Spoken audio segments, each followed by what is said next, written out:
All right, so joining me today is Matt, Bodybuilding Matt. Yo. So Matt, you could just explain, like, you got into bodybuilding, huh? Yeah, I got into bodybuilding. It's one of the more random things I've ever done. Most of my life is built on random things, but this one's really up there. Yeah. Yeah. So, I guess what's amazing is, the results. Like, we're looking at the results. We're like, what the fuck? Like, this doesn't even look like you anymore. Yeah, I know. I look at some of those pictures. I'm like, it can't even be me. I used to have to Photoshop things in order to look good.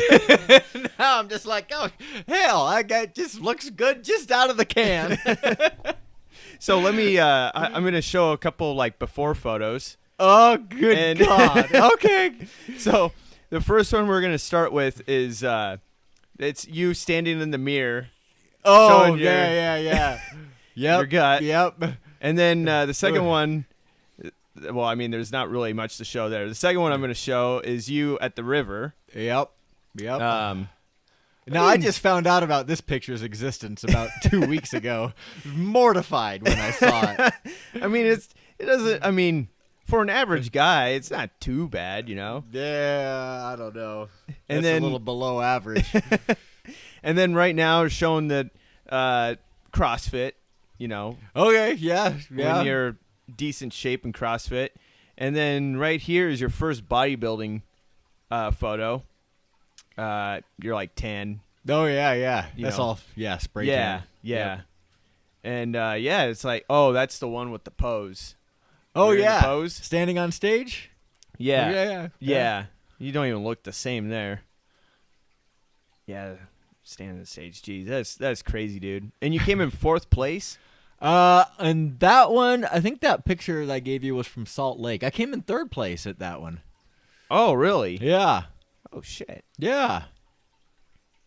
And then this, and then I got a side-by-side. God. Jeez, you don't even look the same. Good thing, because it looked like hell before. So, like, what's interesting about, because, I mean, we kind of saw, like, well, we didn't see your process, but we saw, like, what you looked before, and then slowly, it took, like, 5 months or 6 months? And you just, like, and then one day you came in and you just, like, looked different. It's like, what the fuck? Yeah. Well, the whole process was from, I think I started in, it was kind of early May. And so here we are at the kind of the tail end of October. So May, June, July, August, September. It was about 5 months, 5.5 months of time, and it took a while for it to really get a hold. I remember that, like, the first 5 or 6 weeks, I'm like, this shit don't work. My coach was just giving me a ton of calories, more food than I've ever eaten before in my life, and he's like, yeah, you're probably gonna lose a little bit of weight. I'm like, how is that even possible? How can you eat more than you've ever eaten and lose weight? And I wasn't doing anything crazy at the gym or anything. And I don't think I lost any weight, but I didn't gain any. And I was putting on more muscle, but it wasn't anything that was that noticeable. And after 5 or 6 weeks, I'm like, yeah. I've only got like 20 weeks. Actually, I only had 16 weeks until I was on the first stage. Uh-huh. And so the first 5 or 6 weeks went by, and I'm like, that's a third of the time, and I haven't seen much change. Just like getting nervous. But then I think around like week 8 or 10 is when things really just started kind of like taking hold. And I was like, whoa, geez, Louise. I'd have to send my coach these pictures every couple of weeks. And at one point, he sent them back to me. My first one, and then the most recent, like the very first one, and then the most recent one. He's like, look at this side by side. I was like, oh, well, I guess there is some change. Yeah, that's crazy. I remember because you were still doing CrossFit, you know, when you're doing the bodybuilding thing. Yeah. And yeah, you're right. It wasn't like a whole lot of change, but then all of a sudden, like, I remember one week, it was like, whoa, like, where did that six pack come from? Yeah, it just showed up, dude. One day I woke up and went stumbling into the bathroom, turned on the lights, and looked in the mirror. I'm like, son of a bitch, where did those abs come from? Yeah, it just happened one day. Like, yeah, what the fuck? that's the way it felt too. Like it just.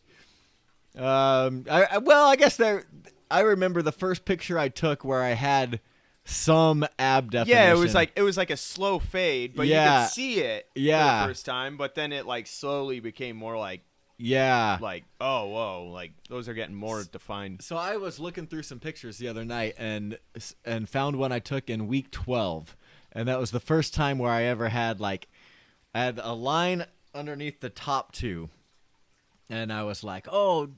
Dang, this is more. It's just like I had two abs kind of coming through. And I was like, oh, that's more ab than I've ever had in my entire life. That's awesome. I was so excited. That's so cool. Yeah, it's just it's been kind of inspirational. Like, damn. Oh, thanks, you know? man. Yeah. So, good on you. Hey, thanks. Thanks. Yeah, I got to, I came to this point where it was like, I'm 42, and I just turned 42 back in March. So I started this stuff in May. So yeah. I kind of just turned 42, and I was like, kind of feels as if it's a now or never type situation. Yeah. Like, if I don't do it now, am I ever going to, and will natural human biology allow me to do this? Yeah. If I push it off any longer. So, like, I guess it was kind of a midlife crisis. I tell people it was either get a Corvette or start bodybuilding, and bodybuilding was cheaper. So I just went that route. Yeah. Well, and you look good too. Yeah, thanks. So, Yep. You know, what good does it do if you're, fat and you have a Corvette? Yeah. Yeah, you're still a fat guy in a Corvette. You park that thing on the side of the street, no one knows who owns it. You're just a fat guy eating pizza. I think you chose the right path. Yep, I think so. Has been expensive, but not nearly as expensive as that Corvette. Yeah, how much is it? Well, I'm probably misleading people. It's not that expensive, but there are things you can do that make it more expensive. So the actual coaching itself isn't horrible. It's I pay my coach $200 a month. Okay, is what he charges, and that seems to be, from what I've seen, that's kind of on the low end for what some of these coaches charge. Wow.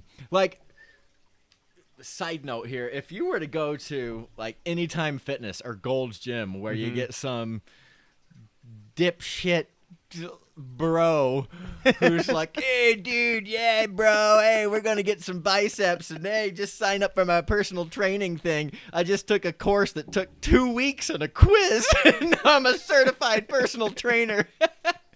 Like, that guy will try to rope you in for a $700 a month package. Oh, wow. It's ungodly what these ridiculous trainers charge. Geez. And you look at the guys doing it, and they're fit, but they're not bodybuilders. Yeah. And it's like, how can you charge that much when my coach, who's like the Incredible Hulk, is only charging $200? So I actually thought it was a steal. Yeah, I don't know anything about this, but I would assume you, as a coach, you'd probably make more if you have more clients that are paying $200 than just one client paying a shitload of money. Oh yeah, he's probably got if he has I don't know. Imagine if he had 10 clients. Yeah, at $200 a month, that's a shitload of money. You know? yeah. So. Yeah, I don't know how many clients he runs through, but I would imagine it's 30 to 40. Yeah, I mean, that's people. Good money. Yeah, so what? Yeah, and so I just do they call it online coaching. So even though my coach is in Nampa and he's not that far away, he's right off of Garrity. I've only been to his gym twice, and Really? never for a workout. Yeah, I went there Wow. once for the initial meeting, and then I went there again after my first competition to pick up a poster from him. so I've never worked out there, and I've never really talked to the guy in Wow. person except for the very first meeting, and then saw him backstage at one of the contests I did, and then to pick up my poster. But we email back and forth a lot. Huh. So yeah, like my old neighbor who used to live across the street from me, he moved to Minnesota, and he was a bodybuilder. He kind of introduced me to this whole world a couple of years ago, and I didn't know it was possible really for a smaller guy to be a part of it, but he kind of planted the idea. He got kind of inspired by this whole thing, so he's working with my same coach, and he lives in Minnesota now. So, shit. like, it's even though he's So- in Nampa, I'm in Nampa, I never see him. Like, I could be in Azerbaijan. So from what it sounds like, it's just all about the programming, just Yeah. the diet, and then he just sends you like, does he send you like daily workouts or like Yeah. what you're supposed to do that day? Yeah, it's not quite like that. It's more like it's kind of a workout program that'll take you 3 to 4 weeks to get through, and it'll be like 5 days of all the things, and then you repeat it. Oh, okay. And then you repeat it again and again and again. And every time you go through it, so when you're hitting it the second time, you want your weights to be heavier than they were the previous okay. time. So every time you want to make some type of forward progress. But, yeah, you only get a new program, like a weightlifting program, every 3 weeks or so, 4 weeks. Almost kind of like it's not the same, again, not the same thing, but like we tried doing like the P90X thing. Oh, and yeah, so yeah. it was like week 1, and it would have like all the, like every day was a different DVD. Yeah, And yeah, then you had yeah. to repeat that for like a month. Okay. Just like that week. Yeah. And then the next month you would do like another week of DVDs, and you're supposed to repeat that one. Okay. Like you know, I don't know. Yeah. Kind of I guess kind of a similar concept. But yeah, I'm not too familiar with P90X, but I mean, from this, before we did CrossFit, my parents bought the P90X thing. And yeah, we did it for like a month straight, and you do get results. The problem is you're doing the same fucking workouts every single and you're time. doing them in your living room. Yeah, aren't you're you? doing So them in it's your like- living room. Yeah. And not only that, but to make things worse is you're seeing the same DVDs every single Yeah. time. And like after like the 15th time you hear the same joke, you're just like, okay, at the same exact time. Yeah. Like when you know exactly like what the guy's gonna say, Yeah. it gets old really fast. Yeah, and I and you're imagine that you're like, would. okay, let me just do it with just the music. And like, and then you start losing track of what's going on because Yeah. you can't hear anything. You're like, fuck. It gives you results, but man, you got to be like a straight robot. Yeah. It just Well, and so what's kind of cool about having a coach is you got to send them these pictures every couple of weeks, and then as you get closer to a competition, you're sending in photos every week, and then it's like when you're 1 week out, you're sending photos every day, and then when you're a couple days out, you're sending multiple photos every day because you can shit. have changes that fast in Wow. your physique. But what they're doing is they're looking at like your body. Yeah, they're looking at your body, and they're saying, okay, this area here is either a problem spot or it needs to be developed more, Okay. or whatever. So let me throw this guy some more lifts that'll target that one muscle group. Yeah, I was gonna say that must be the reason why you send photos so they can figure out like what you need to do or something. Yeah. And so you wouldn't get that for like P90X because Oh well, no. it's it is what it is. You You're throw just- that DVD in, and you're at the mercy of John Jingleheimer Schmidt, Whatever his name is. Yeah. with John Jones or whatever. Yeah, it's just P90X was just I guess it's like a gateway drug, to Yeah. you get the results and you're like, oh, this is cool for like average people, but I wouldn't say it's like a sustainable program. Yeah. It's more of a like, oh, okay, like if I keep this going, then this is what I could look like. I don't know, Yeah. type of thing. Yeah. But yeah. I've had my personal ups and downs with fitness, that's for sure. Haven't we all? But, I feel like I'm doing all right now. You know, I've been consistently going to CrossFit 4 to 5 days a week. Oh yeah. So yeah, dude, you've been consistent for. Yeah. Well, that's how we met, was through CrossFit. Oh yeah, that's right, huh? Yeah. Yeah. Yep, and you've been going fairly nonstop, and in that whole just like, well, I started at this CrossFit gym right before my daughter was born, and she's 7.5 now. Oh, so jeez.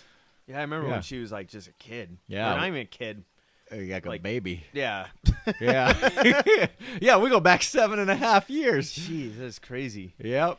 Yeah, I mean, right now, I guess my goal right now is just to, I don't know, just stay in decent shape, you know. Nothing really crazy. Just Well, let's get you on a stage. but Oh, I don't think I'd do so well. You need some of these photos. Yeah. But I don't know. It is what it is. Yeah. Totally different. Well, maybe I don't know. Maybe in 10 years I'll have the same midlife crisis. Oh, and then yeah. I'll be doing Yeah. the bodybuilding thing. Then we'll look back at this interview and I'll say, Max, you should I have know, started 10 right? years ago. Imagine where you'd be right now if you started back when we did that Right? interview. Yeah. That's crazy. Yeah. Well, that's awesome. Let me switch it into gears. Yeah. And have you talk about. Well, you have a really interesting job, and it's so Mhm. random. You make music for TV shows. Yep. It's Yeah. so, and you're in Nampa, Idaho. Yeah. It's just so random. Yeah. Uh-huh. Like, how'd you get into that? Well, so I've been a musician my whole life, and I've always wanted to, like, back as far as I remember, even when I was a kid, I was like, my dream job, all I want to do in the world is make music. Somehow. I don't even care how. Then I got to college and wanted to be a rock star, and so that was going to be the thing. And it's going to be like Motley Crue. I'll be playing stadiums. No, that didn't pan out, and so I started writing just my own music, and I turned to country music, hoping that I could sell a song to one of these country artists, because this is back 15 years ago.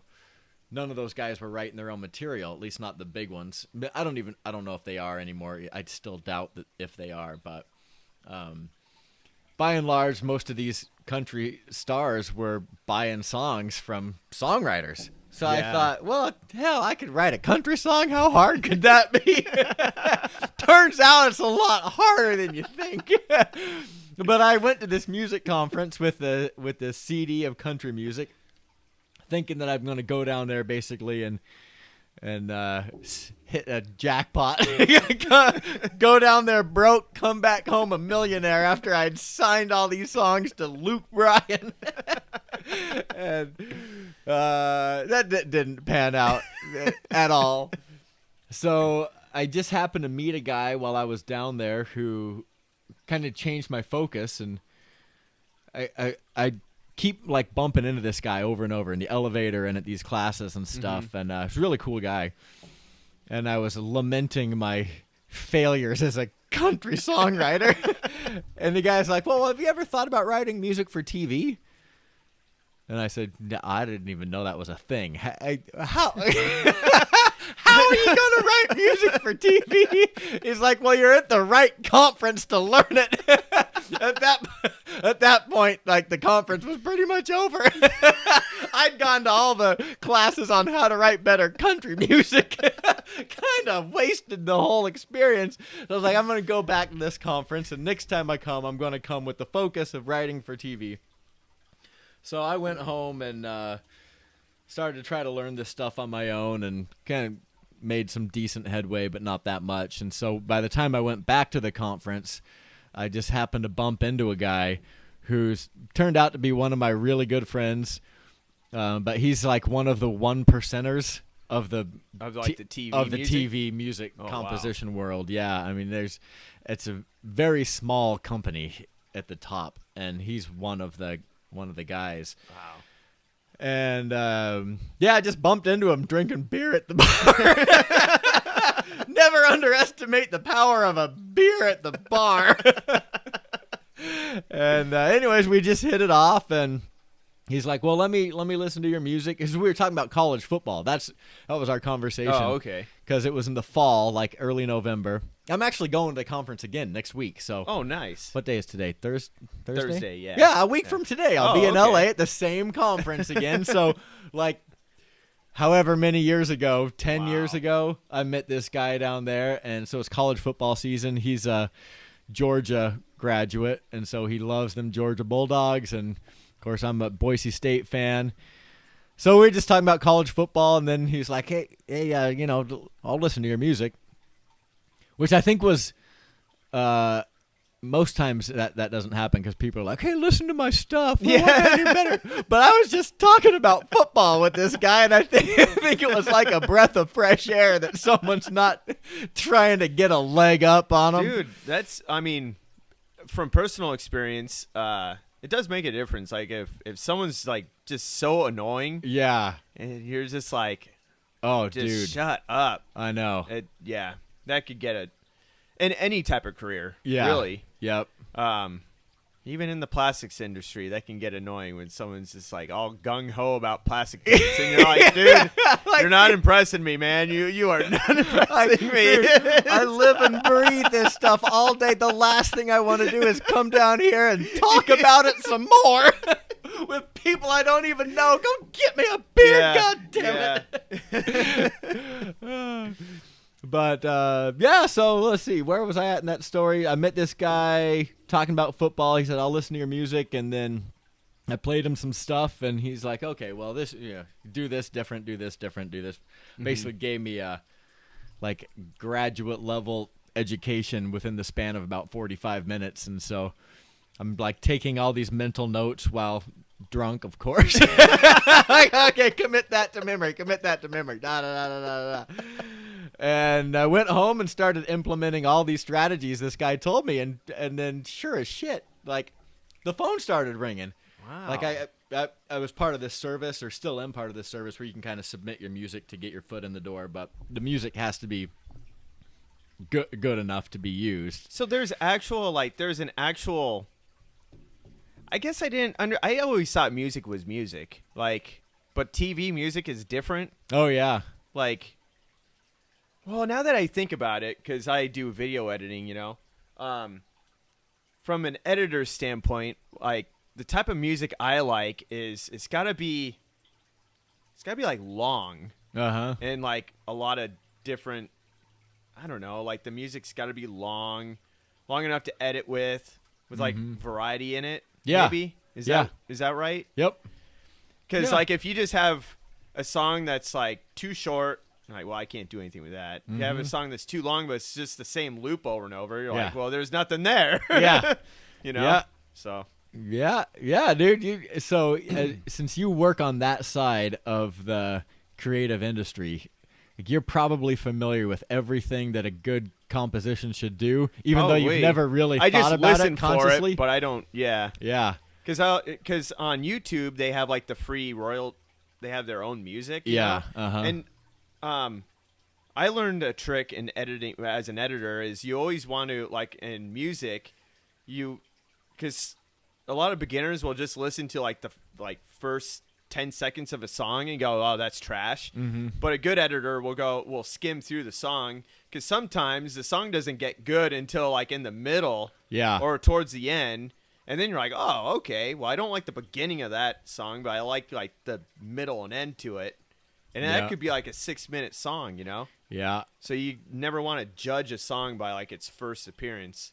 Yep. So you could just use whatever song you want. That's by and large what most editors do, is they listen to the first 2 seconds and they make a decision based on that. And so the challenge with a composer is making those the 2 first seconds. 2 seconds. Yeah. Yeah, like that's No, got to it's be true, the most though. captivating thing because not everybody's like you that's Yeah. going to skim through. Most But people are it's- going to be like, I'm so rushed for time. Hit the Yeah. space bar on the Mac and then the arrows in 2 seconds. Nope. Nope. It's Nope. true Nope. though. It's very true. I mean, I still do it when you're pressed for time or Uh-huh. the day's almost done. You're like, I just want this fucking YouTube done. And you just looking like, you play the first 5 seconds. You're like, nope, Yeah. nope, nope. Yeah, because nope. it's like when you're looking at chicks' profiles on dating apps. Like you know whether or not So, you're like- interested. So like, do you have to perfect like the beginning, like to hook them in? Yeah, Like, is that the whole art of it? Just like, yeah. or is there like some type of mood There that you're trying to like perfect? there is. So yeah, all of the above. It's a real art form. It really is. There's so many different strategies that you have to put into a piece of music all at the same time. So you have to start off completely captivating so that Yeah. like whatever Or what type of mood it is, right? Yeah, and you instantly have to set the mood. Yeah. And because when you're doing TV music, it's all about mood. It Like is, you're yeah. not listening for enjoyment. It's like you're not looking for music that you want to listen to in the car. Yeah, no, Or that's while what's so you're- weird yeah, about it's just it. like this has to accentuate the video that I'm putting together, and that's all. Like there's a mood to your video, and you need Yeah. the music to sell that. And so the first 2 seconds of your track that you put together has to be captivating and also completely get across the mood, whether Yeah. it's mischievous or aggressive or like sad, wistful, remorseful. Oh no, there's a whole list of moods that you can target any one of these things. It's so weird, like, cause yeah, it's such a weird thing that no one thinks about. So like, we have our famous bug restoration video, right? Oh, It's yeah. got like Yeah, yeah. 8.9 million views now. Jeez. And I still get comments today where like people are like complaining about the music, like I don't like the music, and and a lot of the music I actually had to mute because of the copyright okay. shit, Yeah. and it's not the same when there's no music. Yeah. The only way I can like compare it to is like, well, try cooking a good meal without spices and salt and pepper. Yeah, dude, It's almost impossible. The music is like the salt and pepper and like the spices. Yeah, that's a great You know? analogy. That's what it is. Good Like- work, Max. I'm taking that analogy to my music conference next week when I'm teaching a It is. panel. Or you could even compare it to the sauce. It's like Yeah. the sauce. Dude, it is. Yeah, Yeah. it makes the meal. Uh-huh. Yeah, there's not a lot of meals I could think of that are good without like the sauce or the. Yeah, I know from experience. you could 'cause most of my survive- meals you are can- rice and chicken. You can survive off of just meat. Yeah. Like if you're in the wilderness, you could survive off of content without music, but it's just You're not going to enjoy it. yeah, you're not Yeah. gonna enjoy it. You gotta have the music. Yep. You know. Yep. It takes a very talented person to make a movie or any type of video without music. yeah. It's almost like a very small tool that you could use, but you have to use it like smart. Yeah, Very, yeah, you know? and so there have been only 2 TV shows that I've seen recently, and they're not even that recent, but big shows that haven't used that much music. They must have been really serious ones. Because the show is that good that it's captivating enough without it, and that is so rare. But those shows are yeah. like Breaking Bad doesn't use a whole lot of music. Oh, that's true. But I mean, everything about that show was so good that, like, the story and the acting and everything. it probably sold had it. the same. It probably had the same song the whole time, which was that frantic. The din, din, din, din, Well, din, din. yeah, like it only had like one frantic song the whole time. I think. Yeah, you know? yeah, I mean, it had like the rap songs when like Jesse Pinkman was Oh, yeah. doing dumb Yep. shit, but those were already like copyrighted songs. you yeah. know? That's a little bit different. Yeah. So the actual composition was very sparse in that show. And another one is a handful of episodes of Game of Thrones. Oh, Like, surprisingly, just didn't have a lot of music either. I could imagine that. Yeah. Like the very serious conversations or something. Yeah. Yep. Makes it like tense. Yeah. But every other show out there, especially reality TV, is wall-to-wall music. I mean, it's... Isn't that your main reality TV? Yep. Yeah, because you were saying, didn't you do the opening song to Kim Kardashian? I didn't do the opening song, Or- but I had music in pretty much every episode from season 4 through 14, which is the Wow. last season that they did. You just did all the different type of emotion songs like Yeah, that. gosh, it's been so long since I've even thought about that show, but I think they primarily used my comedy stuff, which would be like comedy mixed with hip hop, because it had to have that hip hop Yeah. because they're a younger crowd, and especially when Kanye West was getting involved, and it really had to lean hip hop.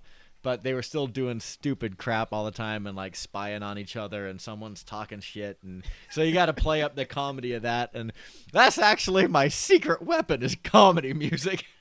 I don't even know where to begin with comedy music, honestly. Well, because I don't make anything comical, but Yeah. I mean, like, I'm trying to think of the last like reality show I watched that had comedy music. It's always this. You're right though, because it makes it really funny. Like if Yeah. you have really funny comical music, where it's just like, Yeah. and then like at the right moment, right Dude, when they edit, some like guy something could just really be frying an egg, Yeah. and you put the funny song in there, and like all of a sudden, it's like, what is this guy doing? I don't know, but Yeah. it must be funny. Yeah, you're right. Yeah. You have those stupid reality shows where they just show someone cooking in like their house, you know? Yeah. And it's like so funny, and you're like, but it's just the music. It's just the music. Yeah, or when they're getting out of their car. Like, there's nothing funny about that, but you put the funny track on there, and all of a sudden now it takes on a whole different vibe. It's funny you point that out, because I remember in broadcasting class in high school, our teacher did that, where he played like a scene of like a horror movie. Uh-huh. So you'd play Yeah. it, right? And it was like, whoa, this is scary. And then he would mute the audio of the movie, replay the scene with like clown music. Uh-huh. And it like became funny. Yeah. It was like, what the fuck? Dude, like, I- just a moment ago, this lady was getting chased by a murderer, and then you play the clown music, and you're like, now it looks like she's getting chased by a friend. Yeah. Like, so weird. Uh-huh. So when I used to teach at BSU, I did a very similar thing. I took this scene from Jaws where you don't even see the shark, but it's guys on the boat, and they're Yeah. kind of like rigging The up. music, right? Yeah, they're rigging up their hooks and their guns and all the stuff to catch the shark. But there's nothing special about the lighting, so it doesn't look like a horror movie. Yeah. Because it's just out there in the sun, out in the like day, out yeah. in the middle of the day. So I did that one with the original audio, and it was very tense and like frantic because they're trying to get all this stuff, Yeah. and it kind of real builds the tension. And then I did a like a remix, if you will, where I played some really horror music, and it set a whole different vibe. And there was no dialogue in this whole Yeah, scene. yeah. So, and then I did the last one with the comedy music, and it just looks like these guys are jacking around on a boat doing Like just messing up and stuff. Like they can't get anything done. Yeah. That's exactly what it was like. Because we were watching like a horror scene where like the lady's trying to run away from like the killer, and she keeps tripping and falling, you know. Yeah. And she's like just can't, like, she can't run, you know. So like with the horror music, it was like, oh man, like this is like, yeah. Oh, she'll never get away. She's never She's gonna gonna get away. die. And he played like the clown music, and it's like, what is she doing? You just start Dumb laughing. chick. Yeah, it's so funny.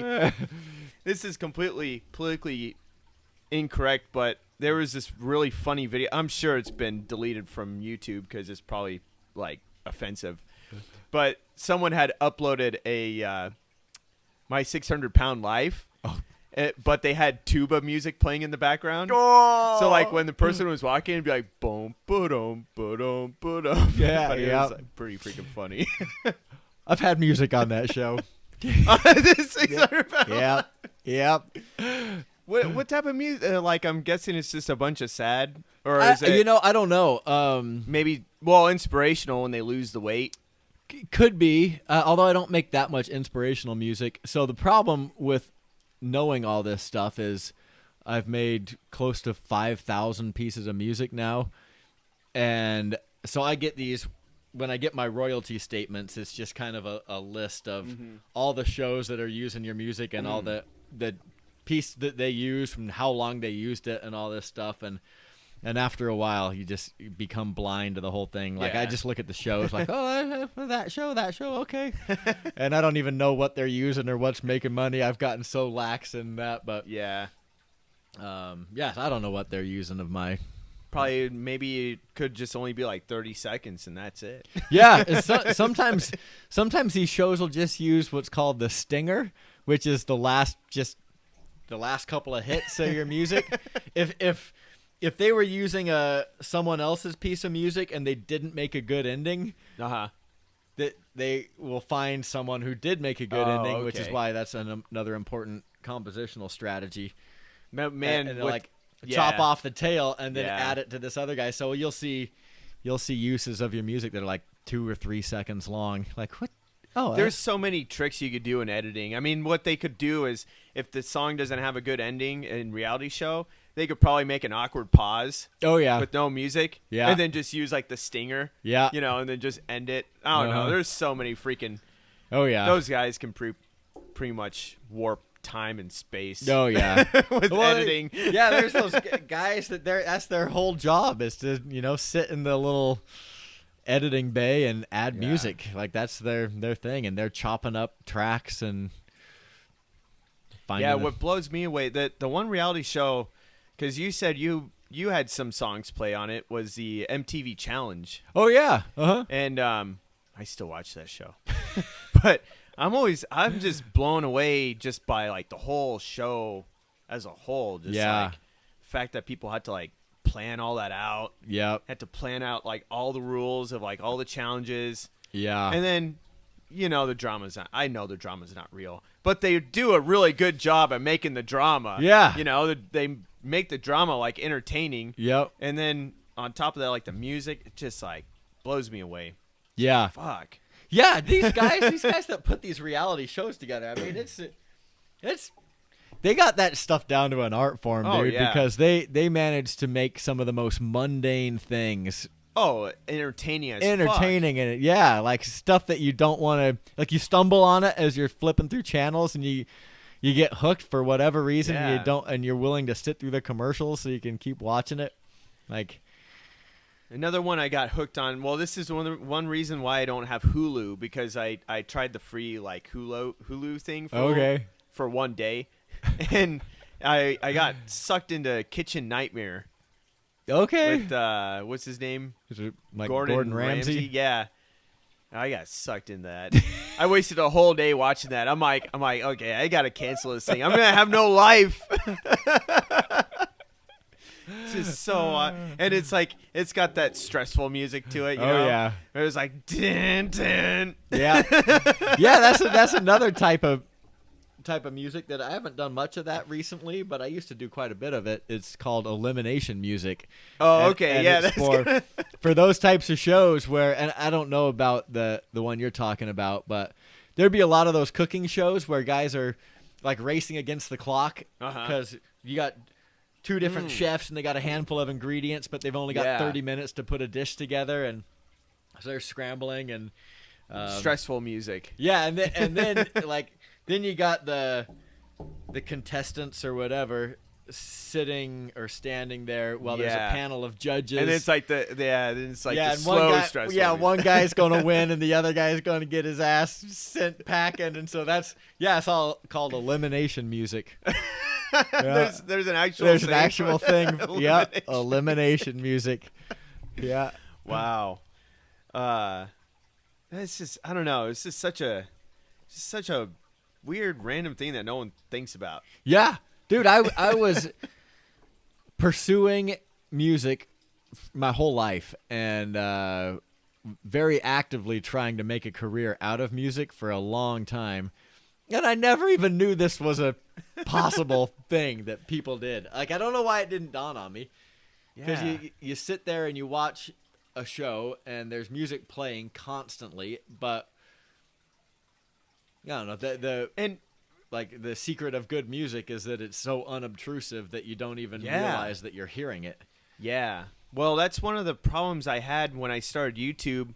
When I was buying the royalty-free music, which wasn't royalty-free off of iTunes. I found that out because I was getting those copyright strikes. But a lot of people didn't like the music, Yeah. And I learned, I've learned like, the music, like, it's actually really hard to find like mundane, like background music. Mm-hmm. It's really hard because when people notice the music and they hate it, it's not a good sign. Yeah, well, it's like they shouldn't notice it. Yeah, you shouldn't notice it. it. The music should never be the star of the show. Yeah. Well, here's the thing. So there's tons of places out there that have amazing music for this specific thing, TV music. I mean, there's hundreds and hundreds of companies that do that, and they collect all this stuff. They have these giant music libraries, and they sign contracts with all these shows. Oh, okay. But for the average everyday YouTuber or consumer, you're going to be priced out of that model. Yeah, so you're going to have to turn to the royalty free, and that's where the young know nothings go. Yeah, you get the worst of the worst. Yeah, it's music. not good. Now I have to give YouTube some credit because their music that they provide is decent. Yeah, so they obviously have a team of like professionals that make music or something. If I remember right, this was 8 or 10 years ago. I'd heard about they were creating their own music library, and I think, without knowing for sure, but I think they probably had a budget of a couple $1 million and approached all these composers and they said, we need really good material. Yeah. We're not going to get it from these jokers over here, so we'll pay you a one-time fee, and you give us like, whatever the track count was, 10 tracks, and we'll give you $15,000, but these got to be slamming because you'll never make any more money off them. They're completely royalty free, but they need to be good. Yeah. But so they had to have paid someone enough money to make it enticing. Yeah.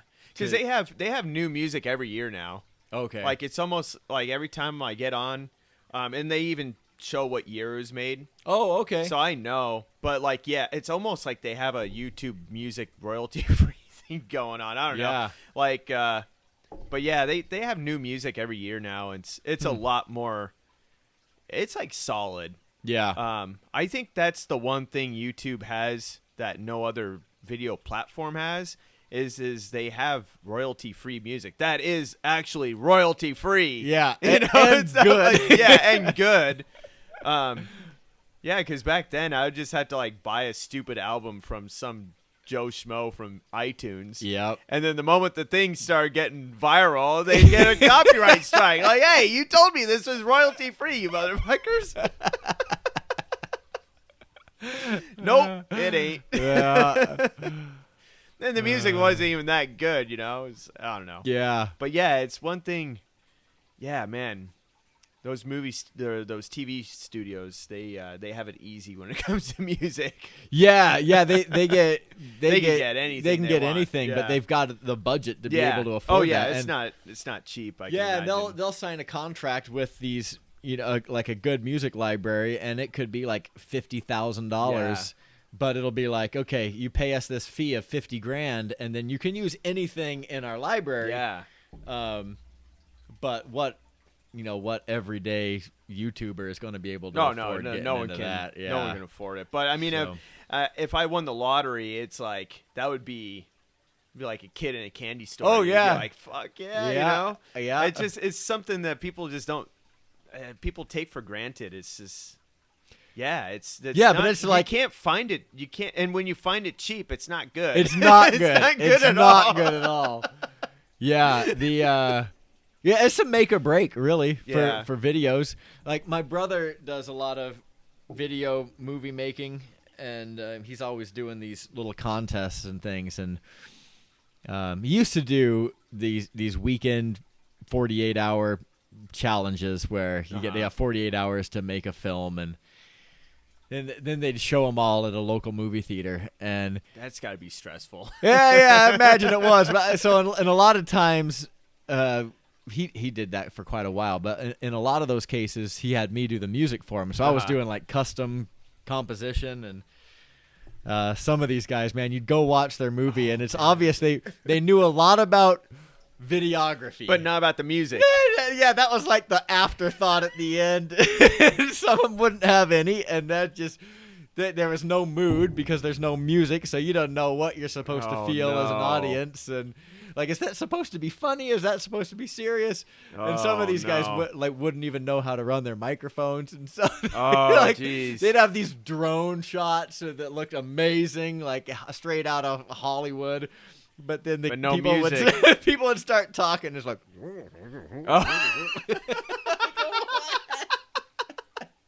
that stuff. You don't realize the sound is so important. Sound is very important. I remember, in broadcasting class, that we were always taught that sound is actually more important than the video. Yeah, I can see that. Yeah. In many ways, if you have amateur video, not very good video, but you have fantastic sound, you could probably get away with it. But yeah, sound is king almost. Oh yeah. Even in TV, I mean, TV can act like a radio if the sound's good. Yeah. You don't even have to watch TV. Yeah. You just have good audio and good sound. You're freaking good to go. But yeah, sound is. And I know because some of my other podcasts, the sound hasn't been that good. Sorry. I wasn't trying to insult you. I'm trying to figure that out. It's learned in progress, but yeah, it'll get better. There's another cool aspect of sound on shows that I'd never really paid that much attention to, but it's a huge industry, very, very niche. So there's not that many people that do it, but it's called Foley sound. I'm sure you're familiar with Foley. Like sound effects. Sound effects. Yeah, these guys will have their own Foley studio. That's another thing. Something as big as your place here, yeah. And they'll just have like gravel here just that all they these can weird walk through, miscellaneous stuff, things to make noises. Yeah, that's another one too. Yeah. Now that you say it, yeah, like a lot of those amateur, when it comes to movies, especially. They got like the shooting down, they got like the acting down, they got like the editing down, but then they didn't think about like the sound effects or the music. And that's like half of what makes a movie. Yeah. Like, I mean, could you imagine Star Wars without the main theme song? Yeah, no It way. wouldn't even be Star Wars. Yeah. Or without like the sound effects. Yeah. Like, yeah, you need all of that. Yeah, think like everything. Okay, you know? check like the sound of a lightsaber. Yeah, exactly. Yeah. Like that's so iconic. And someone made that up. Someone made it up. They did it, but they probably just had like two, chopsticks or something. Yeah. Just like could be. or like something that had a little bit of electrical current because it kind of has that sound to it. But yeah, it could have been anything. It could have been anything. Someone was sitting around a table and looking at their house and be like, "What could I record? Hell, that you could don't make even that know. noise." It could have just been someone's voice. It could have been. Dude. And then they just like distort it. Yeah. And then it sounds like you can make anything sound like anything. Ooh, one of my favorites. So again, when I used to teach at Boise State.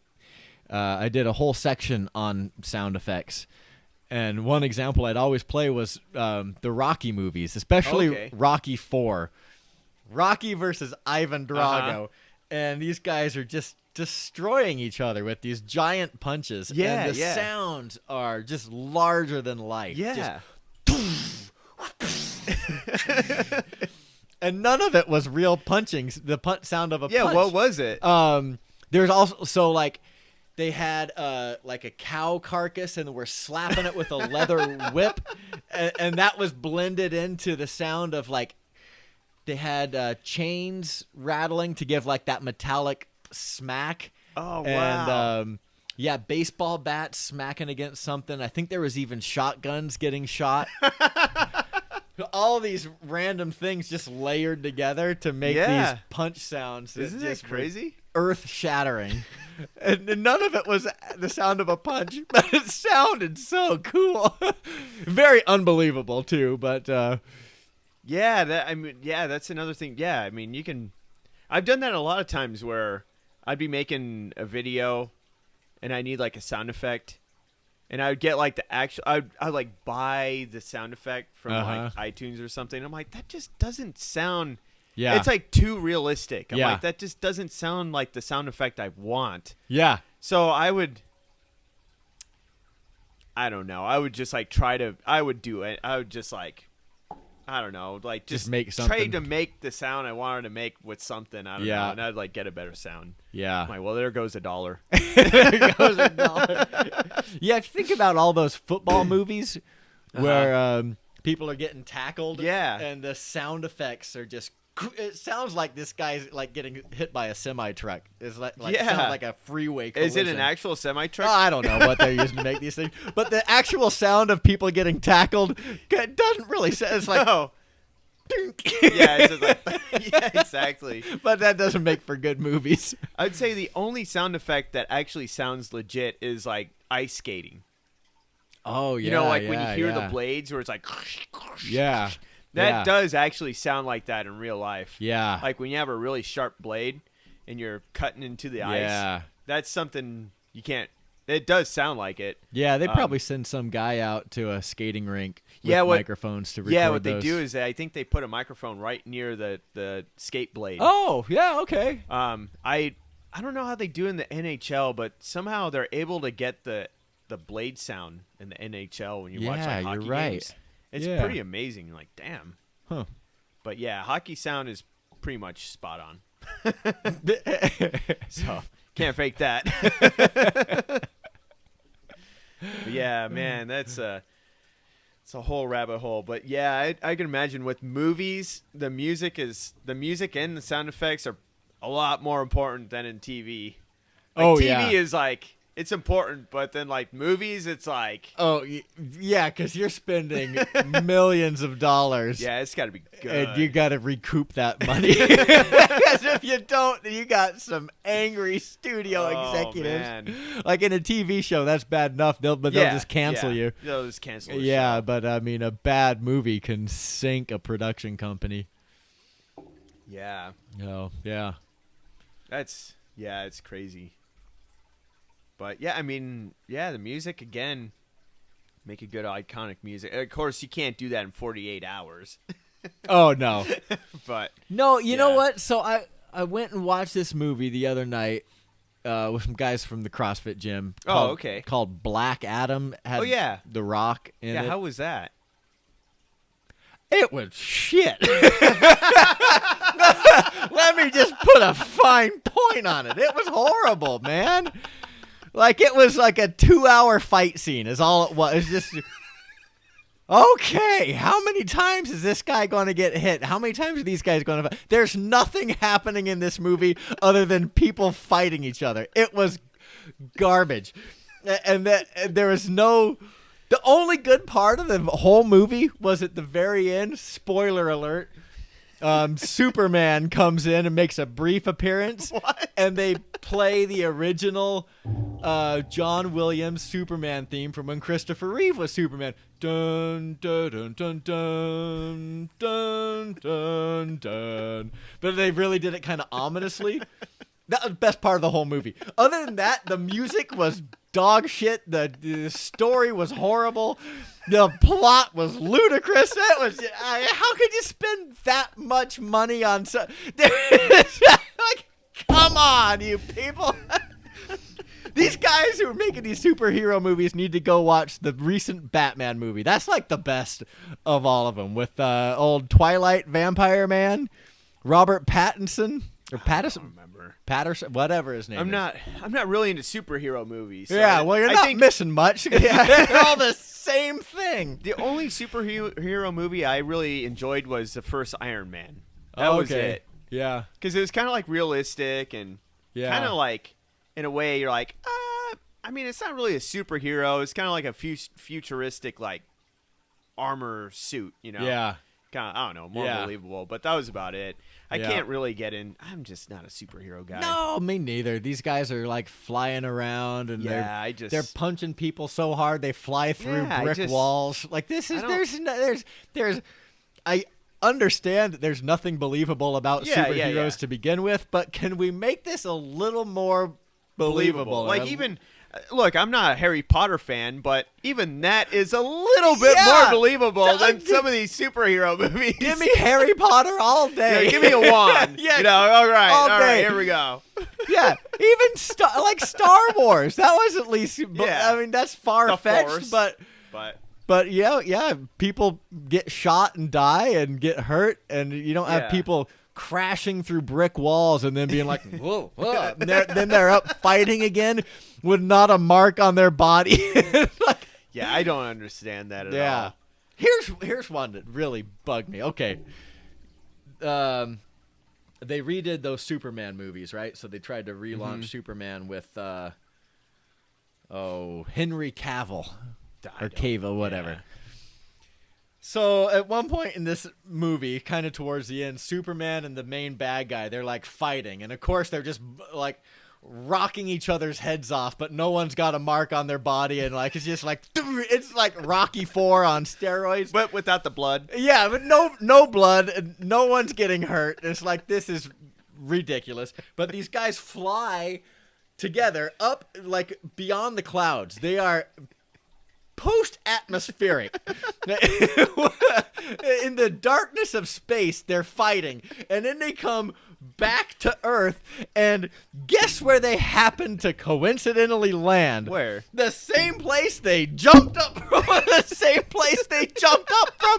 Like, come on, you realize if you're jumping into outer space and you're coming back to Earth, what are the chances you're landing in that same exact? That's what did it for me, and that's a ridiculous thing to hang your hat on, but that's just how stupid these things have gotten. I'm not a fan of it. Well, yeah, because scientifically, the Earth is spinning. Yeah, it's spinning like tremendously fast. So even if you just jump straight up that far, like miles in the air, and you come down, the Earth is spun enough that you are like now in China. I tell you what, at least you're down the street. You're not in that same spot. Yeah. It's the little things for me, Max. It's the little. Well, yeah, it's the. I'm just more of like I like the action heroes like Rambo and Oh yeah. like I don't know, Arnold, like Yeah. the Terminator, Yeah. stuff like that. It's like a little more realistic. Yep. I know it's like not real, but a little more realistic. Yeah. type of thing, you know. Yep. Totally with you. Yeah, I can't get into the.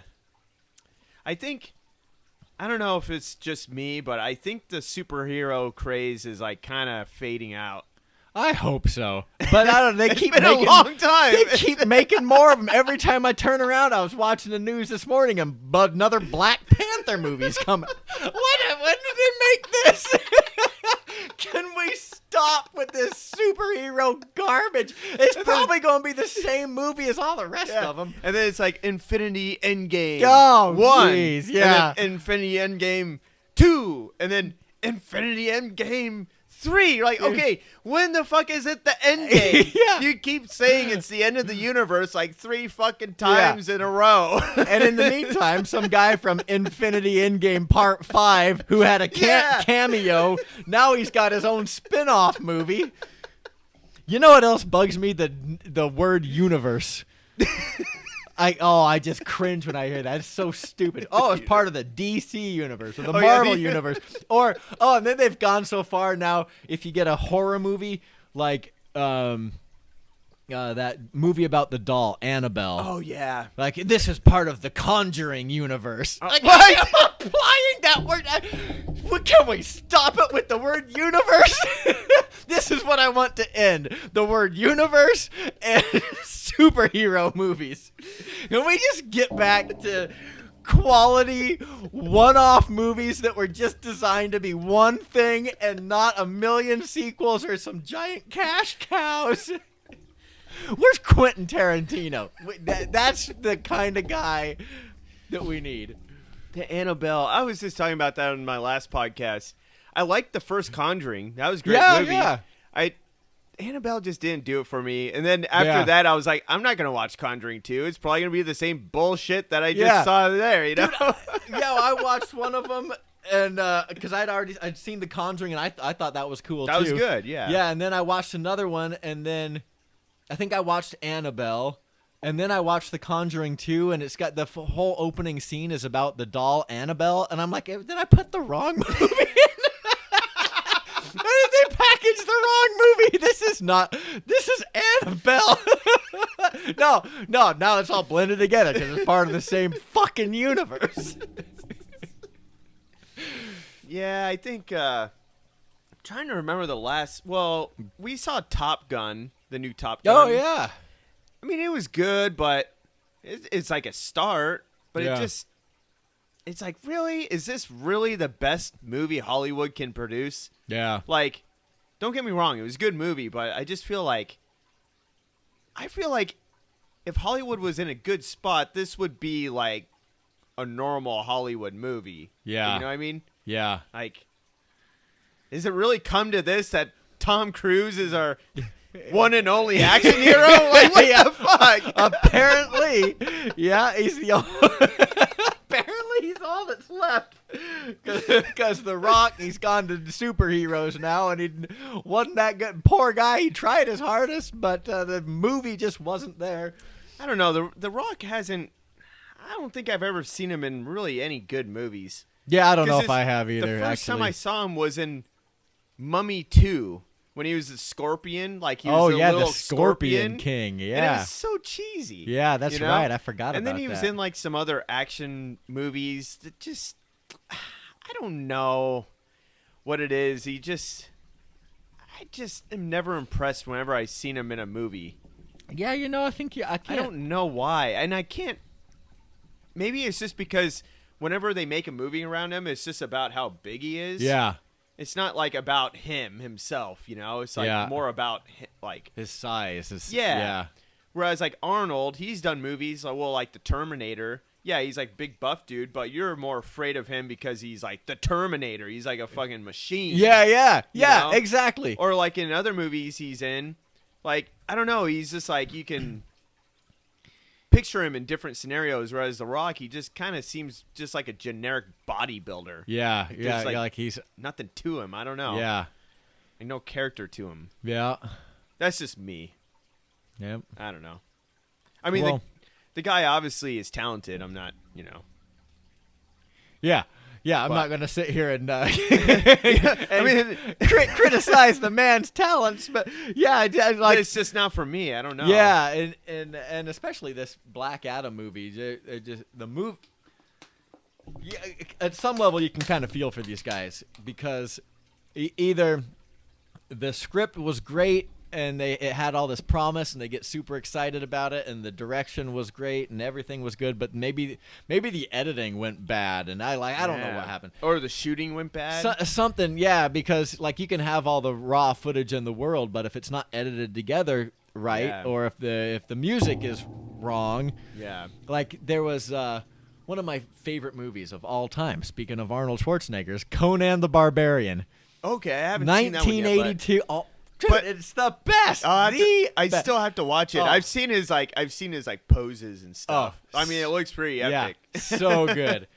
Well, me and my brother were huge Conan fans when we were kids. This is back in the era when kids could watch sword movies and guys get their heads chopped off, and people weren't like, "Oh, we gotta cancel that."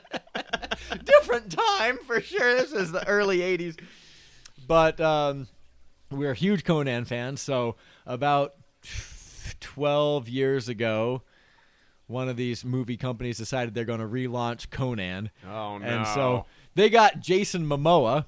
Okay. And this was before he'd been in Baywatch, I think, but he hadn't really Oh, done okay. any big roles. Game of Thrones hadn't even come out yet, I don't think. Mm-hmm. So it was like he's kind of a new face. And he was like super excited about it, and they had plans for all these sequels and everything, and me and my brother went on opening day, and we were just so excited, and the movie was horrible. Just Oh. absolutely horrible. It was Yeah, such I a tried. letdown. I don't know why. This was years ago. I was just bored. I was like, you know what? I think it was like one of those $5 bin movie Oh, cards yeah. over at Walmart. Uh-huh. I saw the remake of Total Recall. Oh, And yeah, I was yeah. like, I'll just give it a shot. It's only $5. I'll buy it, yeah. The movie was terrible. Yeah, it wasn't that good. I'm like, I almost felt dumb. I was like, why did I buy this? Yeah. The entire time I'm watching this, I'm like, this is a remake of one of Arnold's movies. Yeah. I'm like, what am I doing? I'm sitting there, I'm like, what am I doing with my life? Weren't they like tunneling through a planet so you could get from one side to the other through an It was elevator Mars. or something? Mars. Yeah, they're on Mars. Yeah. But this one, they remade it. It just like it wasn't even the same. It was like Yeah. it was more of like a dystopian future on Earth or something. Yeah. And they had like this elevator that went to the core of the Earth. It was a completely different. It was a completely different movie. Yeah. With the Stupid. same name. Yeah, why do you And I call was it like, Total Recall? Yeah, Call I'm it like, what the something else. fuck? And You the just movie wasn't even good. Yeah, I forget who was in that. Someone. Yeah. What makes me even more disgusted with myself is I watched the whole movie. Well, you paid $5. You might as well get your value out of it. I'm like, fuck. I wanted to shut that movie off so many times. Just watch the original. It's just not worth it. Do you know any horrible remake movies Well, that you tried to watch and you're just like, wow, this is terrible? Yeah, that Conan the Barbarian. They even called it Conan the Barbarian. Oh, man. Like, you come up with a different title. Conan the Barbarian. That is Arnold Schwarzenegger. Like, call it Conan. Because the problem is when the Slaughterer. when the next generation comes up and you go watch Conan the Barbarian, they might pick the wrong movie. Pick the wrong and then one. they're like, this movie sucks. Yeah. Like, what do you mean? Like, Yeah. and then they show you, like, no. Yep. Yeah, that one really sticks out in my head. But let's see. Well, typically I don't really watch the ones that get remade. Yeah, 'cause, me neither. I think Total Recall was probably my only one I watched. Yeah, and I did see that one too, and I was not impressed with that. Well, I have seen a handful of these Predator movies, but they're not remaking. They're more like sequels. Yeah, it's just kind of like you got the alien, and it's just another setting, or Yeah. the aliens running amok. I don't mind that. Yeah, I don't mind that either. It's just when they try to remake it, and I think the problem with Total Recall was it just you can't go from Arnold to a guy like me. Yeah, wasn't it You know? like Zac Efron Yeah, or it was something? it was literally like a guy like me. Yeah. just like this, just average built dude. Yeah. Like you can't do that. No. You know, you gotta have another big buff dude at least, Yep. or something. I don't know. It just. Something, Get, or yeah. get the guy on steroids, ruin his body. I don't know. Yeah. At least put a chick in there with 3 boobs. yeah. Can we at least get that? They scene didn't even back? have that. Or the thing coming out of the guy's nose, like all these iconic scenes just I gone. know. I don't understand that. I don't get it. Yeah. I think with some of those remakes, like you said, it would have been more entertaining if they had some of those iconic scenes again. Yeah. But just with a different twist or a different look to it. Yeah. You know, all you Yeah. had to do is just do the same thing, but just maybe make it look a little different. Yeah, or, some I little don't know. callback to the original. Yeah. To at least acknowledge the fact that, Yeah. yeah, you do realize this movie was made before. Yeah, I don't get it. I don't. You know, there fucking was get a good one that it's a number of years ago now, and I can't remember. It was the guys who did. What am I going blank here? The Big Lebowski, the Coen brothers. They redid True Grit, this old John Wayne movie. Oh, I haven't seen that one. I heard it was good though. Oh, it was awesome, and they were faithful to the original, Oh, okay. and like shot for shot. The dialogue is the same, shots are the same. See, It's that's just- cool. I like it's- that. I but, like mean, that. It's just a slightly different take because different actors are given different performances, and it's definitely been modernized, which makes it a little Yeah. more palatable for the modern audience. That's what I imagine a remake, where it's like the same movie, yeah, but it's okay to make a little bit of tweaks here, like a little bit of a twist, maybe a Uh-huh. little bit of tweaking in there, but it's still the same. yeah. You know, I Yeah. just like the Total Recall movie. It was a completely, Yeah, completely different movie. Why do you call it Total Yeah, Recall? why did you even call it that? Yeah. You should have called it like Recall the Total. the Mars tunnel. Recall this movie. Yeah, recall this movie. Better title. I just don't get. Or it's like when they try to make video games into movies. Oh yeah. Like, did you ever see the Mario Bros movie? Like From, the like, old one? Yeah, from Oh, like the 90s. No, I never Dude, did. it had nothing to do with Mario. Yeah. It was like, what the fuck? Like, Bowser was like a white guy who had like spiky hair. You're like, this isn't Bowser. Well, hey, newsflash for you. So as I was watching the Black Adam movie, there was a preview for another Mario Brothers Well, that movie. one at least looks like Mario. Yeah, it does look like Mario, yeah. But this one had nothing. Everyone's just like, what the fuck? Like, just because the main characters have overalls on with the red shirt doesn't make it Mario. Yeah. You know? Where's the mushrooms this guy has to jump on? The mushrooms are, I think they're called Goombas or something like that. Yeah, that sounds right. Well, the mushrooms were just like these big guys with shrunken heads. Like, that's not a mushroom. Jeez. Like, what is going on with this movie? It just was. It was ridiculous. Yeah, that was the 80s. Or early 90s, something. Yeah, early 90s, but it's. I don't know. It's kind of. I'm sure that movie kind of has like a cult classic now, just because it's the early '90s. And it's just one of those just so out there wacky movies. That has nothing to do with Mario. It's just. I can imagine it's probably fun to watch when you're drunk. Yeah, when you're older now. Yeah, you know? yeah. Kind of reminisce of the times you're like, this fucking movie. Yeah. You know, but yeah, just I don't like remakes. Video games. Another video game movie that didn't do well was Doom. That had The Rock in it. That did, yeah. I never saw that. Another terrible movie. And I have it. Dude, I was just thinking about video God. game movies. You know what one was super disappointing to me recently, maybe about a year ago? Someone decided to make a Mortal Kombat movie again. And I remember seeing the previews, and I was like, oh, they did it right. This looks really, really good. So, again, I was all excited, called my brother and my neighbor, and I was like, let's go watch Mortal Kombat opening day. So we did. Wasn't he? Dude, there was not. Mortal Kombat is this fighting game where these people are fighting in a tournament. And, like, you work your way through the tournament. That never even happened in the movie. They never even got there. Were they like building up to it or something? Yeah, I guess maybe saving it for the sequel, but the sequel will never come because that movie was shit and it didn't make enough money to get a sequel. Oh my gosh. Yeah, just it's one disappointment after another. Like someone needs to come up with a really good. Like video game. I'll go back to this one. The Batman movie that just came out last year with the Twilight guy was really, really good. But it was such a novel take on the whole thing. Mm-hmm. It's not connected to any other superhero, so it's not part of some ridiculous universe. It's just this guy, and he's getting beat up like Batman. He's got his jaws all swollen at one point, so he's actually taking some punishment. Uh-huh. And he doesn't have much social skills, but he's got all this money.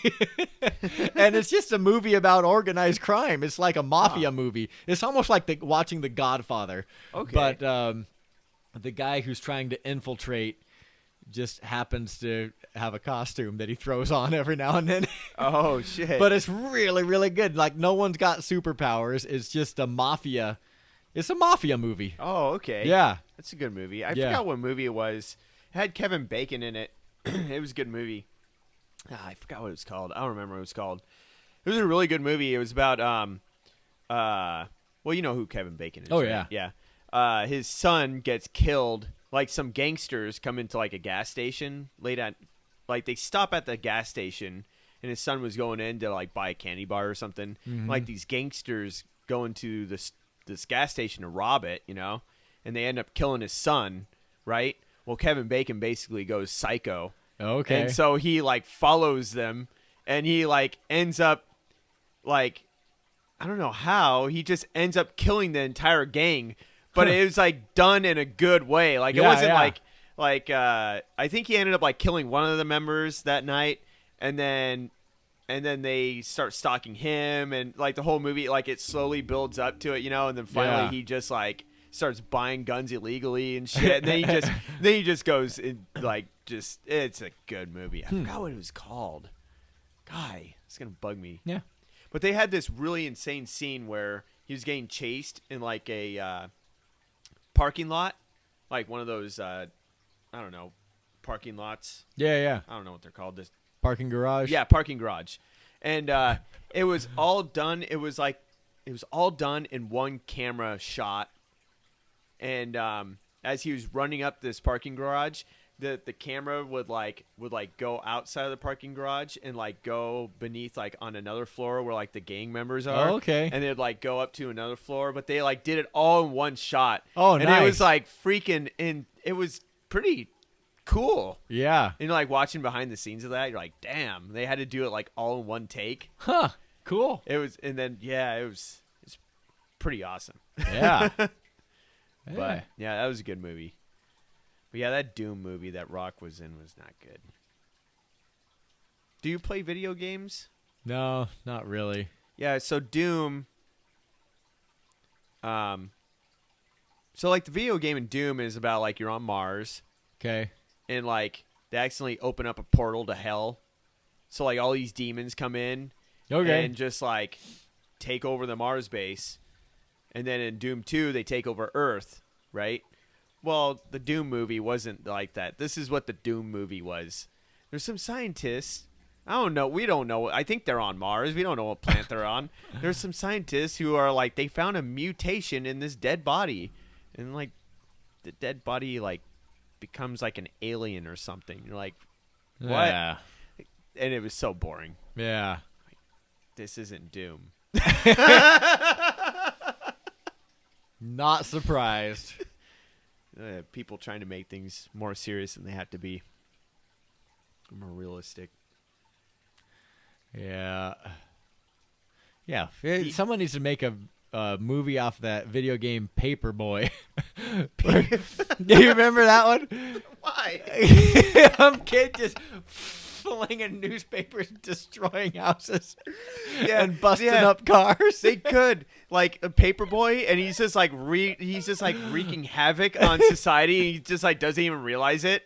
Like he's like destroying like homes and like everyone's like trying to get him, but they can't. Yeah.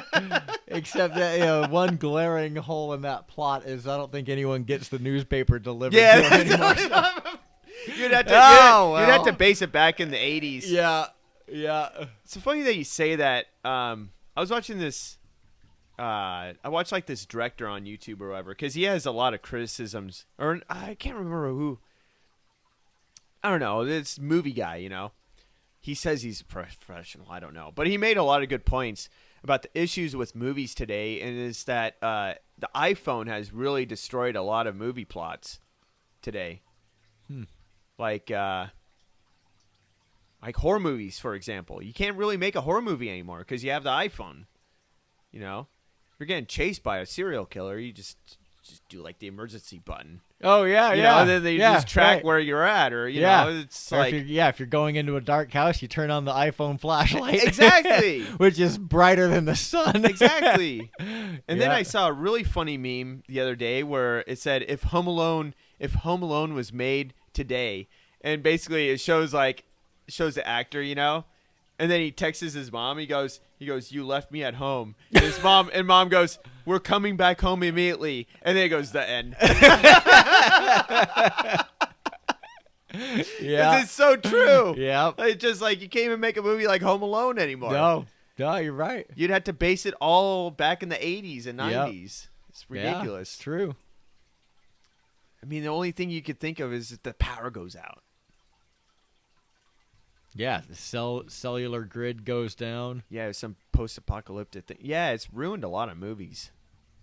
Yeah, Like really for has. current times. Yeah. Like you can't really make. Well, I'm sure you can make a good movie in current times, but it can't be. Probably can't be a thriller. Probably can't be a horror movie. I mean, all that you're left is maybe action. You could do an action movie. Yeah. You can do a love story still. But yeah, I mean, you just took out like two genres right there. Yeah, you can't it's even. gone. Yeah. It's like fuck. You'd have to say it's based in this time period or Yeah. something like that. It's so weird. Yeah, I don't know. I don't know what the future is for movies, honestly. Maybe that's why there's so many not horror movies. Maybe that's why there's so many superhero movies. It's because they have nothing left to make. Yeah, you know? every other genre's just been taken out. because like technology. It's kind of weird. It's definitely been the one good thing about technology is definitely made a lot of. I think it's made reality shows a lot more interesting. Like I was watching this one reality show on Netflix. It's like a dating show where this is insane. A couple meet. Well, they don't really meet. There's like a wall that divides them, and all they're basing their attraction off of is just conversation. Oh, yeah. Yeah. Yeah, I know what you're talking about. And then when they marry each other. Oh. Or they propose to each other. Okay. And then they don't see each other until they get married. Yeah, I know what you're like, talking about. Man, Yeah. this is a whole world of trouble right there. Yeah. But it makes for great TV. Yeah, I guess so. Yeah, that's when you're happy at someone else's life. Yeah, you're like, good luck, man. Good luck. Yep, good luck. That's destined for failure. And what's crazy is, I guess afterwards, when they all get married, then they all go into like a home or whatever, and they have like a reality show in their home. And apparently, like, the marriages never last because everyone just starts cheating on each other. Yeah. And it's like a big shit show. Yep. I haven't gotten to that part, but I heard that's what happens next. Oh, I bet. Yeah. Yeah. That's a perfect reality show, man. Yeah, it is. They probably, all these people are probably getting told to bang every other person in the room. Right. Like, we need some drama. Why don't you go bang that chick over like, there? Do you really love her? No, not really. Okay. So this is what yeah, let's do this. Yep. And we're going to set up these cameras in your bedroom that are going to catch you guys having sex. Yeah, night vision cameras. Yeah, that you are going to conveniently forget about. Like, come on. Yeah, that shit's staged for sure. Yeah. I mean, I'm sure, like, I think the way they do it, because I've heard some podcasts of people who've been in reality shows. The way they do it is they,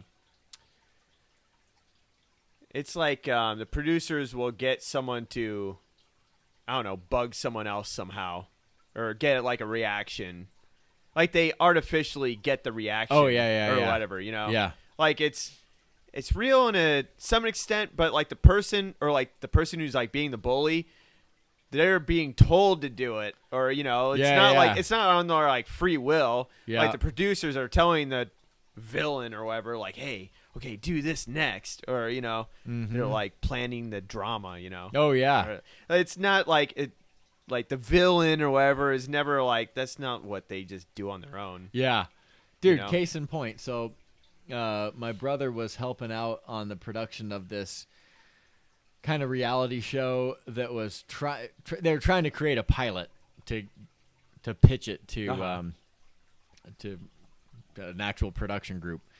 So they had all these cameras going, and it was for I don't want to give too much information away because I don't know if they'd want me to. But anyways, there's this whole organization and big company that had all these employees and stuff, family-owned company. And so the cameras are following them around. They put this first video together. It's like 30 minutes or their pilot episode. And they had me watch it, and it's like, okay, give me your thoughts. And they had this big form to fill out online for all your thoughts. And I was like, ooh. I think you told me about this. Like it just wasn't very good. Like there's nothing captivating that would keep me. Yeah, I think you were talking to me about this a few months ago at the gym. Yeah, maybe so. You said there's not enough drama. Yeah. Is that what you said? Yeah, because it was just kind of like it felt more like a documentary. Okay. I'm like, okay, well, documentaries are great, but you're trying to make a reality show here, and there's just nothing here that's going to keep people through the commercials. Like, you're going to watch it for maybe a little bit, and then you're off to the next thing. So I gave them all that feedback, and I think they got that feedback the same from everybody. Uh-huh. So my brother kind of got involved, and he's like, okay, so here's what we need to do. Like, you guys, there is no drama to what you've created. We're going to go back to the location, and we're going to refilm a bunch of stuff. And he's like, now we're gonna take the guy who's the boss or whatever, the out-of-town boss, who's not here all the time in this family business, but he comes in occasionally. Now we're gonna make him the overbearing, like breathing over your shoulder type. But he's not that. That's not the way he is in real life. I don't care. You want a reality show? That's the way he's got to be. Yeah. And so he started giving all these people personalities, and they had to act basically as the thing. So it was more. It's acting. Yeah, in a sense. Yeah, it's not really reality. But now they don't even call them reality shows anymore. That's an old term. It's called unscripted TV. Oh, really? Yep. Yeah. I like reality TV. Yeah. That's. I think most people know it's not. Yeah. Anymore. So your average consumer is still going to call it reality TV. Yeah. But in the industry, okay. they refer to them as unscripted TV shows because there is nothing real about them. Yeah. And yeah, people are giving them plot points and like, okay, here's your personalities. You got to do this. And well, we always, because I mean, me and my dad, I'd say we made documentaries, on YouTube, and they do well because people like don't like the drama, Yeah. But yeah, and we always make fun of it because there's a difference. Yeah. Like whenever we're making our videos, we're like, oh, we could easily do something stupid today. We're like, if this tire isn't inflated in 24 hours, this may never ever get done. Like drama music or whatever, and we're like laughing, because that's how they are. And it drives my dad nuts because he'll try to watch like one of those car restoration shows, and they will try to do like some stupid drama thing where like, oh, if this carburetor isn't finished in 24 hours, the customer is on its way to pick this car up, and if it's not finished, the whole thing's gonna be like the whole deal's out or whatever, Yeah. And my dad's going, this is so stupid. They could literally just go to like the auto parts store and buy a new fucking carburetor. He's like, there's no he starts going on a rant like, there's no fucking way. Like, why are they wasting their time trying to fix this part? He's like, they could easily just buy a new one. Yeah. Yeah. He's like, they're just. Yeah, like trying to add that they're drama. trying to add that drama. Yeah. You're like, give me a break. Like, there's nothing wrong with making a documentary if that's what your goal is. But But you see it in those type of shows. You're just like, they're just making drama for no reason. Yeah, for no reason. Yep. But when someone doesn't know anything about car restorations, they eat that shit up. They're probably like, oh my god, if they don't. Then you start playing. The customer's on his way. Like, no one knows what a carburetor is. You're like, oh my god, like maybe they, or another one would be like, oh, this guy, I can't get this bolt off, or some stupid simple thing like that. It's like, just cut the bolt off, or I don't know, but I mean, if I watched it, I'd be all like, whoa, like intrigued and like fascinated by it. But I watch it with my dad, and he's always just like debunking everything, Yeah. I'm like, I can't watch this anymore. Yeah. But, yeah. He just likes those. Well, they're not really even reality shows. They're more like just people getting cars done, just finishing the. Yeah. But then again, I guess they always have the deadline, Oh, the car's got to be done right now, Mm-hmm. And they start to add the drama near the end. Oh, yeah. Give me a break. Give me a break. Or like remember the one old show? Was it Trading Spaces? Did you ever see that one? Like TLC show? Maybe. Where they had like two neighbors. And they would trade spaces. Oh, and then yeah. they'd redo the home. Yeah, yeah. Well, they would always have the stupid time limit. We're like, oh my god, the time limit's almost like, are they gonna get the room done in time? Yeah. And now I think about it, I'm like, those motherfuckers probably had like a month to do that shit, yeah. And they just edited that in, They're like, oh no, give me a break. Give me a break. They go. Okay, we're going to have one more week to finish this fucking thing, Or, okay, this is going to not be done in another month. Yeah. But then when they're editing it, they're like, oh, no, it's going to be... Yep. I remember my parents going, there's no fucking way they did this in, like, one weekend, know? There's no fucking way. Oh, yeah. Yeah. Just edit that shit.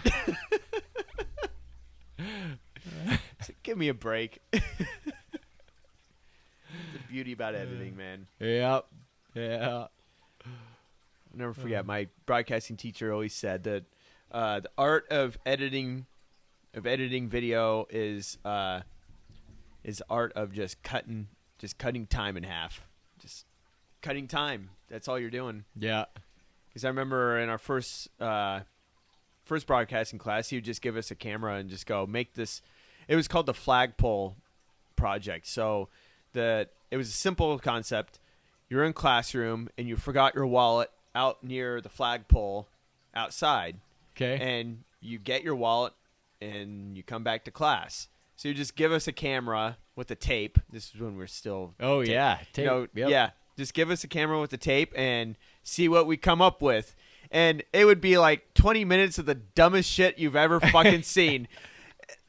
It's like, when you're a professional, that scene should have only been like 5 seconds. Yeah. Yeah. But, when you're a high schooler, you give them a camera. People are doing the dumbest shit, like walking out of class. And then, like, next thing you know, like, someone's, like, running after them, like, just doing all the dumb shit. It's like, the whole project was this. You forgot your wallet. Yeah, all you had to do was go get your wallet. Yeah. Like, so, professionally, if I were to make it today, you go, oh, shit, I forgot my wallet. And then you're like, oh, it's outside. And you walk out, you get it, and then you're back into the classroom. yeah. Boom. Done. That was like 10 seconds. Yeah. If that. Yeah. More like 7. Yeah. But it's hilarious. Like, high schoolers, they just, like, give them a camera, and he would always say, like, teenagers, they use the camera as, like, a toy, but you should use it as, like, a tool, Yeah. But, yeah, I learned a lot in that class. Where'd you take it from? Columbia High. Oh, okay. Yeah. Unfortunately, I guess he's not teaching anymore. I guess he retired. Huh. So, yeah, he was a good teacher. Who was it? Mr. Allen. Yeah, I don't know. Yeah. But, my manager hired a lot of his students over at Channel 6. That's awesome. Yeah. Must have done a good job. Yeah, he did a really good job. The thing I liked about him was he allowed his students to fail. So, like, with that project, he just give you a camera, and then you're so excited for the next class. You're like, man, like, we did it. Like, we did such a good job making that flagpole. And then you'd show, and then by the end of his critique, you walked out there feeling like the dumbest idiot of all time, Like, he just would rip it apart, Yeah. Just, oh, man. Just rip it. The other thing I remember was a lot of us didn't know how to level out the tripod. So a lot of the shots were like this. Oh, jeez. So he would always make the joke like, man, you guys should be rolling down the mountain here, Like, I don't know. He was just brutally honest. That's what I liked about him. He just give you a project, and he just let you fail. Yeah. You just do it, and then he would critique it, and he's just like, well, broadcasting 2 you're better, and then broadcasting 3 you're better, and then he'd always have like their critiques would get less and less harsh. Be more like, well, maybe next time do this or do that, like tweak it. But yeah, I like that. It just make you crash and burn. Oh, yeah. Piss off a lot of students. A lot of students just ended up quitting. Like, fuck this shit. I'd rather be doing chemistry. Yeah. Yeah, he was cool. I remember one time in broadcasting. So broadcasting 1 was like the fundamentals, just shooting and stuff, like framing. And Okay. at the end of the school year, you had to make a music video. That was fun. And then broadcasting 2 was actual broadcasting, like the school news. Oh, yeah. Okay. So you like actually did the school news. Everyone had to do every position, including anchoring. My God, that was freaking scary. I hated that. And then what was it? And I remember in broadcasting 2, we did the elections. Like when the students are running for like president or whatever. Elections, yeah. So back then, we recorded our broadcasts on DVDs, right? Okay. So it took all class to record, like the candidates would come in and say their position, like why they're running, and vote for me and stuff. And so someone like a president and vice president would come in, do their thing. And then the person that was running the DVD player had to like pause it, just pause it for the next one to come in, because like we're kind of just like editing it live, you know. Okay. And all you had to do was press pause and play. Well, the guy who's running the DVD player, he was like a pothead. So he kept accidentally hitting stop rather than pause. And when you hit stop, it stops the recording and it starts finalizing the DVD. Oh. And so it'd take about 10 minutes for it to stop finalizing. Oh. It won't eject until it's like burned this DVD, you know? Yep. So we're like, fuck. Okay, let's do it again. So then the first president and vice president would have to come back in and do their thing again, you know? Okay, he hit pause this time, and then the next one would come in. Okay, and then he accidentally hit stop. Like, God damn it! I forgot his name. Like, what the fuck? So then we had to do it again, and like we get about halfway this time. He's like, guys, I accidentally hit the stop button again. We're like, what the fuck? And at this point, we only have like 20 minutes left in class period, and finally our teacher comes in, and he just like grabs the DVD, and he's just like, this is like, he just said something, I don't remember. He's like, this is bullshit, and he just like threw the DVD on the ground and just like stormed out. And like the people who are running for president and vice president, like they're not in broadcasting class, and they're just like stunned. They're just like what the fuck just happened? Like, I've never seen a teacher do that before. We got it done, but I think we were late to class. Because it was one of those things that had to get done. Yeah. You know. But, oh, man, don't ever have a pothead do a job like that. That was stupid. I will remember that. Sage advice. Like, he should have just done prompter or something. But, yeah, that was fun. But, yeah. Anyways, looks like you're getting a little tired there. Oh, dude. Yeah. So I'm so used to, like, ever since starting this bodybuilding thing, my internal body battery wears out about this time every night. It's about 9. Yeah, so usually I'm putting my daughter to bed at 8 o'clock and reading her stories and stuff and falling asleep while I'm reading to her. And so by like 8:30, I come stumbling out of her room. Sometimes I'll fall asleep like mid-story. Sometimes I'll actually stay awake and then come out, and I'm like so tired. So 8:30 is about when I hit the shower, and then I'm in bed at 9, like a real old man. But I just get so exhausted and worn out that, yeah. So this is my witching hour, man. If it looks like I'm getting tired. Yeah, no, dude, I don't blame you. I feel like I'm getting old. I'm not gonna lie. There's been some Friday nights where I'm just so exhausted, just from like work, I think. Yeah. And I find myself going to bed at like 9, Yeah. 10. It's like I just can't. I can't stay up. Can't stay. I know. Yeah. It's like fuck. Yeah. So, anyways, I think we'll end it here. All right. Going for an hour 39. Sweet. So, all right, Matt. Maximus. Nice having you, man. Been a real pleasure, a real treat.